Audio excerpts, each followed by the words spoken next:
Xavier Varela xa traballara cos esqueletes de Castelao ou co porco de Pé de Risco.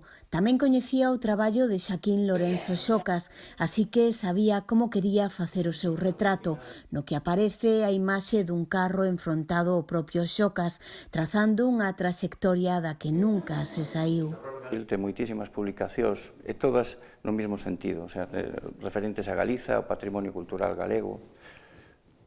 De verdad que debeu ser unha das persoas que puxo en valor realmente o que é o tema do rural, porque ele entendía o patrimonio galego como a pérdida do rural, en certo modo. Cando algo está ben feito, pois igual se apaga durante uns anos, pero pasan 100 anos e aí queda, se está ben registrado. O sea, a semente está ben posta, penso eu, e entonces é unha cousa que non se esgota así como así.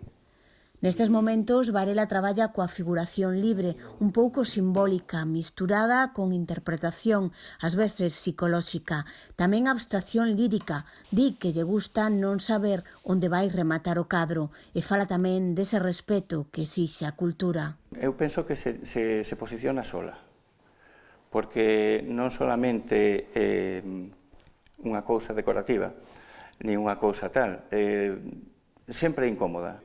A pintura, como a escultura, como a poesía, como todo, é un continente contenedora de ideas e de cousas que se proxectan, que se rexistran, que ten un sentido real. O sea, non se lle pode dar espalda.